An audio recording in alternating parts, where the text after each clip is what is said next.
Hello everyone, আসসালামু আলাইকুম। সবাই কেমন আছেন? আশা করি ভালো আছেন। ভিডিওতে একটা লাইক এবং আমার চ্যানেলটা সাবস্ক্রাইব করবেন।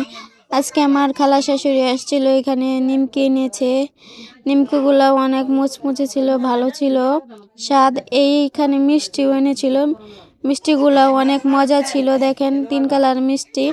তারপরে পরের দিন মেয়ে বলতেছে আবার রেস্টুরেন্টে যাবে, আবার কাচ্চি খাবার জন্য বাবা মেয়ে এবং আমিও গিয়েছিলাম সাথে। বাবা মেয়ে আগে আগে বসে গেছে। গিয়ে গিয়ে বসার পরে এইখানে 2টা বোতল দিল। বোতল দেওয়ার পরে টিস্যু, ওইটা টিস্যু দিয়ে গেল। টিস্যু দেওয়ার পরে আমার মেয়ে তো খুব খুশি, ও আবার খাবে। তারপরে কাচ্চি চলেও আসলো। চলে আসার পরে বাবা মেয়েকে রাইস বেড়ে দিচ্ছে, মেয়ে নিজের হাতে খাবে।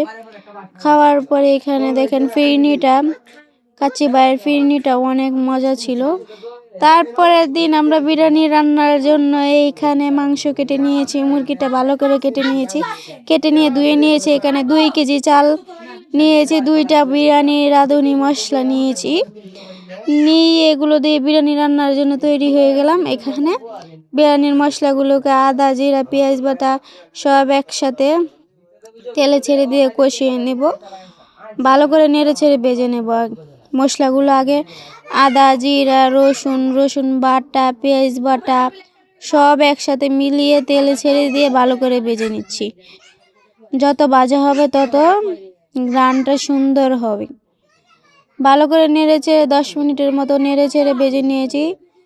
তারপর মাংসগুলো দিয়ে কষিয়ে ঝোল দিয়ে দিয়েছি, দিয়ে ঢেকে দিয়েছি 5 মিনিট কষানোর জন্য। কষানো শেষে ভালো করে আবার নেড়ে চেড়ে কষিয়ে নিচ্ছি। কষানোর পরে চালগুলো ধুয়ে রেখেছিলাম দিয়ে দিয়েছি। চালগুলো দিয়ে ভালো করে নেড়ে চেড়ে বিরিয়ানির উল্টিয়ে দিয়েছি। উল্টিয়ে দেওয়ার পর পানি দিয়ে দিয়েছি পরিমাণ মতো, যতটুকু পানি লাগে। এখানে গরম পানি দিয়েছি। গরম পানি দেওয়ার পরে ঝাল কীরকম খাবো সেরকম অনুযায়ী কাঁচামরিচ দিয়েছি। আমি কিন্তু পাতা দিয়ে বিরিয়ানি রান্না করতেছি, পাতার জাল দিয়ে। এই যে আমার বিরিয়ানিটা হয়েও গেল।